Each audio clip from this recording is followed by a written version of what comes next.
Bonjour à tous, bienvenue sur le stand d'Aqualec Global.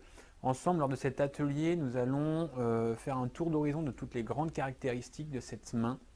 Donc la main Tasca, c'est une main Puig Digital multi-articulée. Si vous avez des questions, n'hésitez pas à les poser tout au long du live et on prendra un moment d'échange pour y répondre tout à la fin. Donc la main Tasca, on peut retenir trois grandes choses. La première, c'est sa robustesse. La seconde, ça va être sa facilité d'utilisation. Et la troisième, le fait que la main est waterproof. On parlait de la robustesse. Alors, s'il te plaît, Norman, est-ce qu'on peut avoir une vidéo Voilà. Donc, la main peut être utilisée dans un atelier. On va voir dans une seconde vidéo un autre exemple. Voilà. Toujours un patient dans un atelier, mais qui fait un autre mouvement. Donc, la main est faite pour être robuste. Elle est faite pour être simple d'utilisation et pouvoir vivre au quotidien avec, faire des tâches quotidiennes. On va voir dans un exemple, voilà, pour faire simplement de la pâtisserie ou alors se faire couler un café comme on a dans la vidéo actuellement. Donc robuste, simple d'utilisation. Elle est waterproof, ça on va revenir juste après dessus. Avant toute chose, la main existe en trois couleurs. Donc on va faire un petit focus, voilà. La main existe en noir, en sable et en blanc. Elle existe en deux tailles. Donc taille médium qui équivaut à un 7 3 quarts et taille large à un 8 1 quart.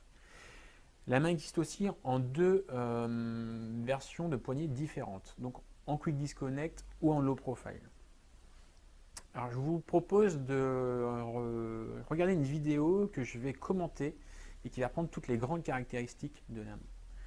On le disait tout à l'heure, la main est waterproof. Elle est waterproof jusque à la base du poignet. On le voit ici dans la vidéo. L'intérêt, là, c'est vraiment de libérer le patient d'une charge mentale, de le permettre de tout simplement marcher sous la pluie, de récupérer une éponge dans un seau rempli d'eau, de faire la vaisselle. Autre grande caractéristique et qui participe à la robustesse de la main, ça va être ses doigts qui sont débrayables. On va le voir dans la vidéo ici. Donc on vient pousser sur les doigts assez fort et voilà, les doigts en fait, au lieu de casser, ils sont venus débrayer. C'est vraiment un organe de sécurité. On le voit ici, on vient vraiment en extension pousser dessus. Lorsque ça se produit, en fait, les capteurs de position sont plus en place. Donc la main n'est plus fonctionnelle. À ce moment-là, il suffit au patient d'éteindre la main et de la rallumer pour que les capteurs de position se réinitialisent. Et donc le patient pourra réutiliser la main tout à fait normalement.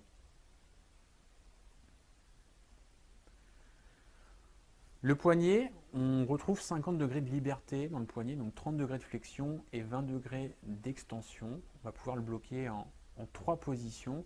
Ça va servir à quoi d'avoir le poignet souple? Ça va permettre de limiter les mouvements de compensation. On le voit ici dans la vidéo.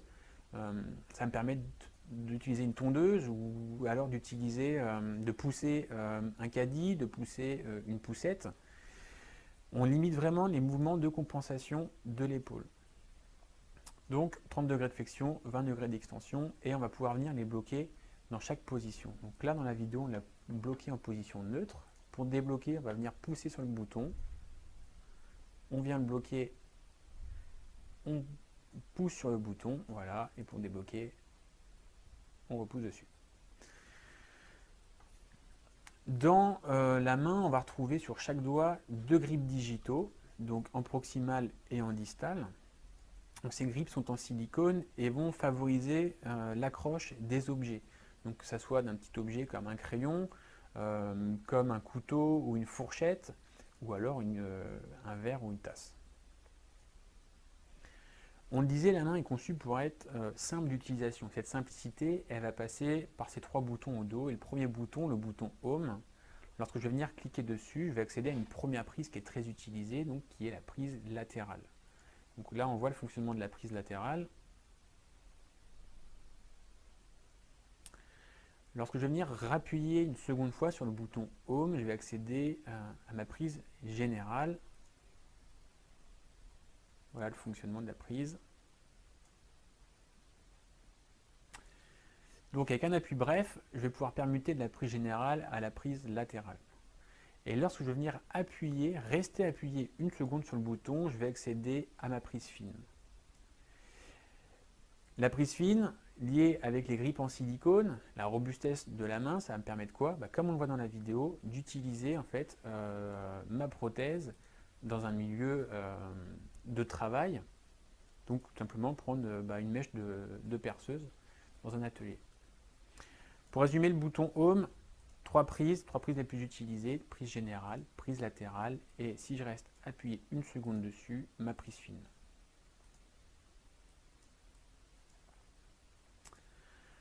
Le second bouton au dos de la main, le bouton EMG, est un bouton qui permettra d'activer un mode pause. Donc là, on a cliqué dessus, on a une petite LED verte qui nous dit attention, mode pause activé. Lorsqu'on va venir envoyer un signal d'électrode, il va être totalement ignoré. Donc un exemple d'utilisation, je vais venir saisir une tasse. Je ne veux absolument pas que ma tasse tombe, donc je veux sécuriser ma prise, donc je viens cliquer sur le bouton, et là tous les signaux qui sont envoyés à la main sont ignorés. Pour réactiver la main, donc je rappuie sur le bouton, la petite LED va disparaître, et donc je peux réutiliser la main normalement. On a un troisième bouton au dos, le bouton Select. Le bouton Select, on va pouvoir venir sélectionner 5 prises au choix, ou jusqu'à 5 prises. Ce n'est pas obligatoire de remplir totalement le bouton Select de prise. Et donc là, par exemple, on a la prise tridigitale. Voilà, on le voit en vidéo. On va venir sélectionner une autre prise, donc qui grippe. Toujours un exemple. Donc c'est quelque chose qu'on a sélectionné dans le logiciel. Donc le patient peut lui-même changer ses prises. Voilà. On va avoir une autre prise qui est ici mettre et enlever, donc qui facilite en fait le fait d'enlever une veste et de remettre une veste. Et la cinquième prise qui est la prise souris avec le clic droit et le clic gauche qui vont être dissociés. Alors on va revenir en plein écran, merci. On va revenir sur un point qui est très important. Donc on l'a vu, la main comporte des accès directs à des préhensions qui sont enregistrés dedans. En appuyant sur les boutons, on va accéder à ces prises. Mais bien sûr, on a accès via les contractions musculaires, via les déclencheurs musculaires, à des modes de permutation, donc pour changer de prise. Alors je vous propose de passer sur le logiciel de réglage de la main, donc le logiciel Encol. Voilà, merci. Donc on va le voir, on se connecte à l'application. Premier item, donc il nous demande d'activer ou non le compteur de prise, donc libre à chacun d'activer.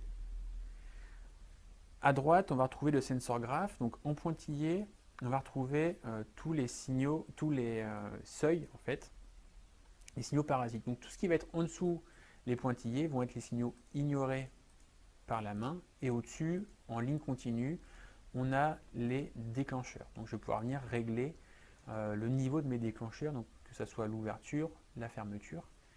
Donc là, un petit exemple de fonctionnement du sensor graph. En dessous, on a un item, plus de réglages. On va retrouver deux points très importants. Le premier, ça va être le lisseur de signal.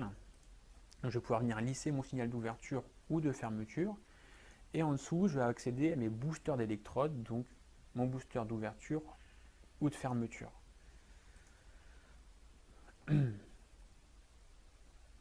Au milieu de la page, donc, on voit ici qu'on a des prises sélectionnées. Donc on va les enlever tout simplement par un glisser-déposer.